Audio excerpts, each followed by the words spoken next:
Eu quero usar uma expressão lá da tua terra. Nós somos advogados, o senhor é advogado, eu sou advogado. E quando esses cientistas falam da tecnologia da informação, nós ficamos mais perdidos que Cusco em procissão. Essa é uma frase muito dita lá. Pois é. Acontece que o nosso povo vem sendo enganado por essa máquina, essa arapuca, porque sempre que olhamos para o problema, tentamos enxergá-lo através da tecnologia. E na verdade, Excelência, nós temos que olhar para essa máquina com a luz da lei. Antes da ferramenta, deve prevalecer a ordem jurídica.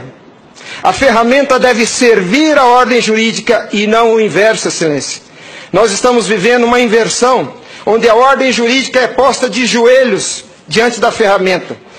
Por falar em colocar de joelhos, a conduta do ministro Gilmar Mendes em protelar por 2 anos o cumprimento dessa lei deu motivo ao impeachment, ao pedido de impeachment. E eu vou mais além. Me parece que, na verdade, a conduta dele configura o crime de prevaricação, porque se omitir na obrigação do ofício é prevaricação. O que está acontecendo aqui, Excelência? Um dos pilares da República está sendo quebrado. Nossa democracia e a cidadania desse povo está sendo violada, desrespeitada. No entanto, eu quero lembrar aqui uma frase de Billy Graham, um homem que dedicou 99 anos da vida para o bem do próximo. Ele dizia: a coragem é contagiosa, e o senhor está vendo aqui só alguns dos corajosos que se levantaram. Há uma onda gigantesca sendo levantada nesse país, um tsunami que vem em direção a Brasília. Os cidadãos estão indignados. O Tribunal Superior Eleitoral não pode recusar o cumprimento à lei. Se fosse uma ordem judicial, o senhor, Excelência, não teria o direito de cumpri-la parceladamente. É uma lei, não tem vício de forma, nem de iniciativa, nem de conteúdo. Vou ao ponto. Fala-se muito da máquina, eu quero falar do ato jurídico. O senhor, como advogado, entende bem desse assunto. Somente o exercício do voto é secreto para garantir ao cidadão a liberdade de escolha. O ato seguinte, porque o processo eleitoral é feito de etapas, o ato seguinte é um ato administrativo. A contagem de um voto é um ato administrativo e se submete a um requisito de validade sob pena de ser nulo, que é o princípio da publicidade. Qualquer ato administrativo deve ser público. Entenda, Excelência, nós queremos auditar o fato jurídico, não é a máquina. Não nos interessa o software nem a máquina, nem antes nem depois. Nós queremos auditar o fato, que por natureza é um evento. O evento se perde. Por isso a necessidade de dar corpo físico ao fato da contagem do voto, para que se conheça, para que se cumpra o princípio da publicidade. Porque a publicidade é erga omnes, é para todos os cidadãos, não é só para o eleitor que olha no visor. Essa contagem do voto deve ser feita para que todos os cidadãos tenham a oportunidade de fiscalizá-la.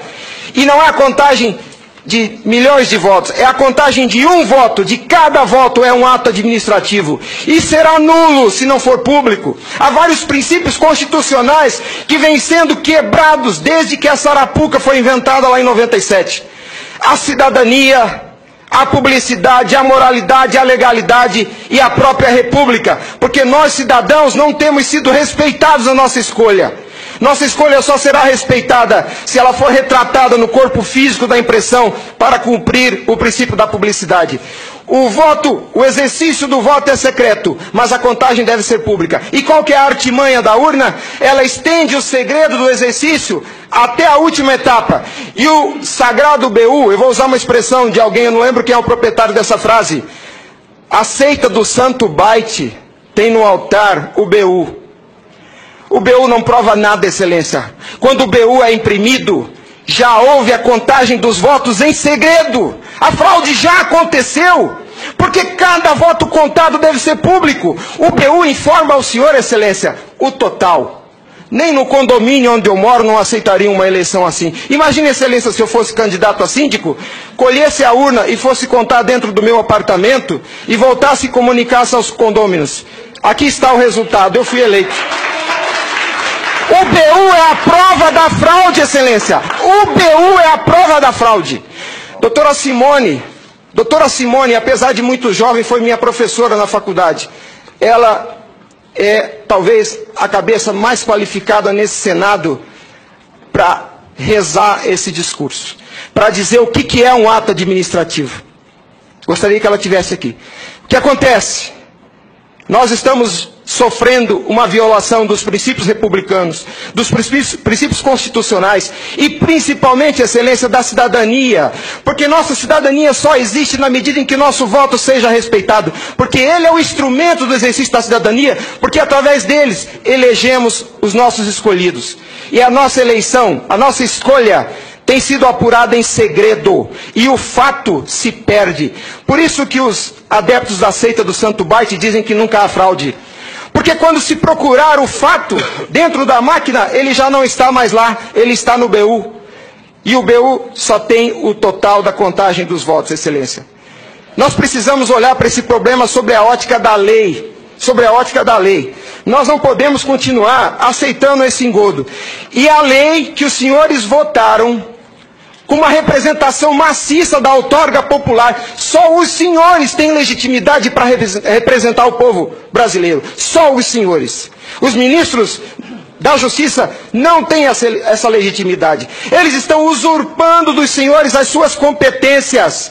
Eles estão colocando esse Congresso Nacional de joelhos, porque estão se recusando a cumprir a lei. Eles estão, excelência, eles estão cometendo abuso de autoridade. Abuso.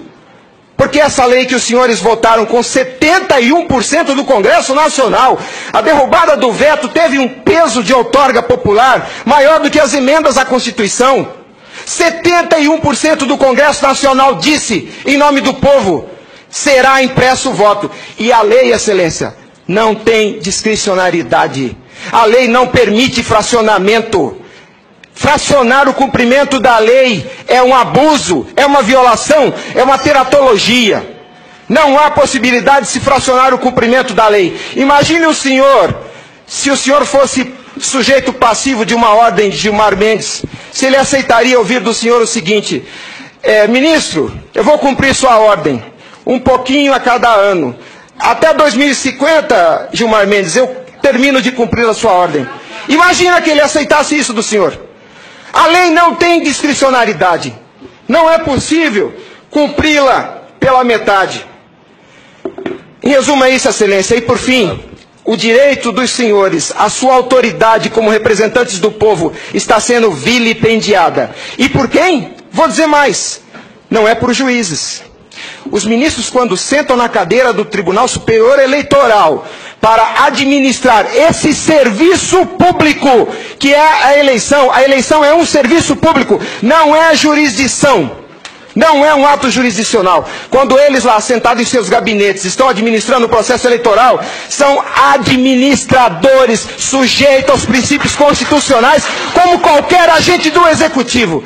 A hibridez da Justiça Eleitoral tem confundido o povo.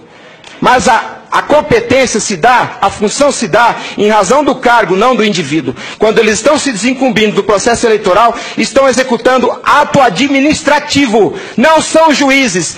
E vejam o absurdo, excelência, um administrador público que por acaso usa toga, se arvoca o poder de desrespeitar a lei que os senhores votaram.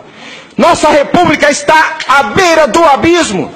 Se os senhores não se colocarem em pé e defenderem a sua legitimidade da outorga e aceitarem esse abuso de autoridade, acabou a república, excelência. Acabou a cidadania. Então nós somos escravos. Nós seremos escravos se a nossa escolha e a lei que os senhores votaram não for respeitada. Obrigado.